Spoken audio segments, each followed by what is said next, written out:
It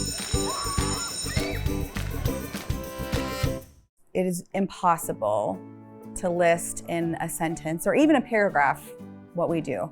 I love nursing. I can't imagine doing anything else. It has its ups and its downs. Nurses don't do just one thing. They wear many hats, and you just learn how to adapt. School nursing really is community health, and the school is just the venue. But we know that nurses are the number one trusted profession of anybody. So he was out at recess and got kneed and split his lip open with his tooth. And inviting us to the table, having discussions, that's really appropriate and good for kids. Safety should always be on the forefront of everybody, no matter what. And the nurses can lead that. Well, when some of these decisions are being made, these health decisions and safety decisions, we should have a loud voice in that. We get to be kind of that spoke in the wheel and interface with all the different aspects. I mean, even facilities, like if you name an organization within a school, we get to work with them.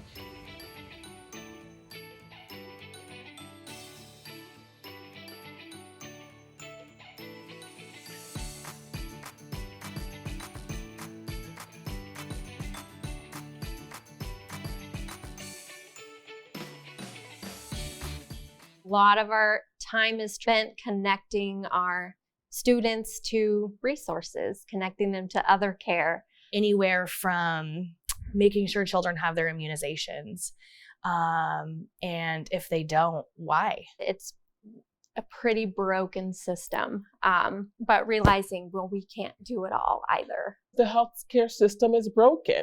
Transportation to get to the healthcare system. Racism impacts health.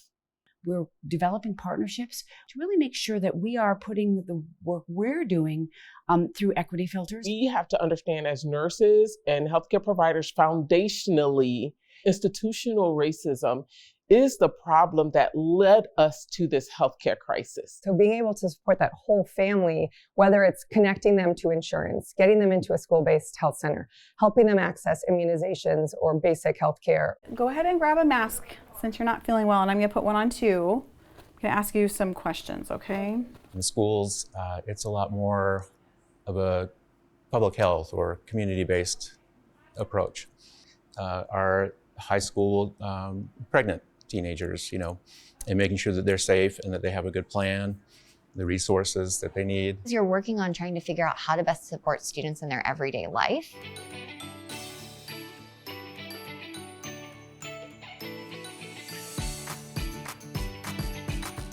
We learn what they might need. And through that, we usually are able to communicate those back to their primary care physician, to their therapist, to their dentist. Lots of referrals and following up with that to help that whole child and help them get all of their needs met so that they're ready to learn every day. By just bringing that academic and that medical component together to really support that kid. I help with the staff on medication. I delegate the task of medication giving to the staff. In giving testing to the staff. I like to create this connection, not with the student alone, but with the whole team. That's one of my favorite part of the jobs. I love being part of the team. Today, we do a lot more case management and care coordination. So for our kids who have chronic health conditions, we work hard to advocate for them, to partner with their care team, and then to educate and train and prepare the school so that every student has access to a free and appropriate education and that no health condition or injury prevents them from accessing the robust education that they deserve, just like every kid deserves. There's just so many things that go into providing care for some of our more complex students.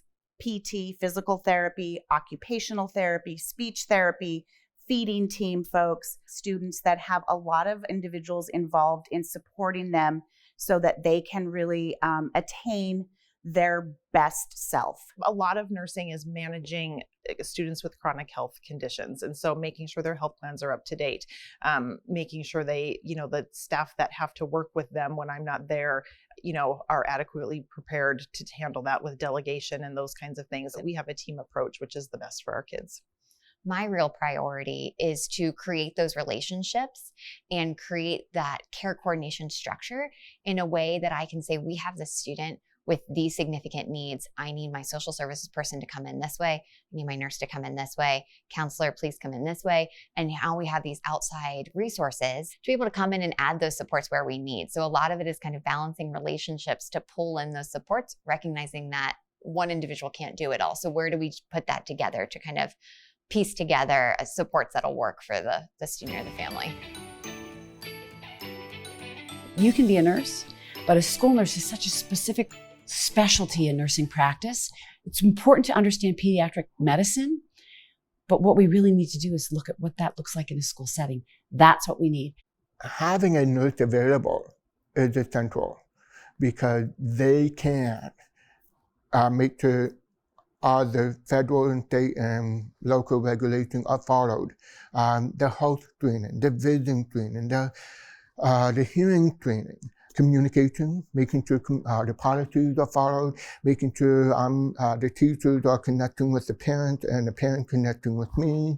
There's a new rule, a new guideline, something that we are implementing, educate, train, get new paperwork, figure out how to work that into the school system as well. To practice adequately, to practice to the limit of our license, and to do the very best work we have to have current knowledge. We're not coming from equal places. And so, we have to have this equitability that we're thinking about. And we are a diverse people, right? So we have to be equitable. Sometimes, we have to say, is this an okay room for you to be in? Is this room okay with you? No, everybody that comes in order to treat everybody equally, you get the room that you're assigned. That's equal. It's not equitable. Working with the school board to make sure we have all the tools possible for these kids and for their success, for their safety, for the future. I want you to keep data. So here's a sheet. I just want you to do hash marks. Tick, tick, tick, tick, tick. And I know that's one more thing, but it's going to give us information. And it really did help the district understand, wow, how much those secretaries were doing. And we were able to get health aides in. So it made a huge difference in the quality of care for kids and the quality of life of the secretaries. It made a big difference. To juggle 3 schools as I do always feels like there's somebody, some student, some family that maybe isn't getting all of the attention that you wish that they could. The nurse is floating from school to school and doesn't really become embedded in necessarily any one given school community. Some people will be familiar with ratios. Those ratios were based on data that was collected before we had the technology and medical expertise to save babies who would not have survived childbirth. So we have such a much higher caseload of high intensity impacted students with grave medical needs that we wouldn't have had when the data was collected that yielded sort of the recommendation about one nurse for every 750 students.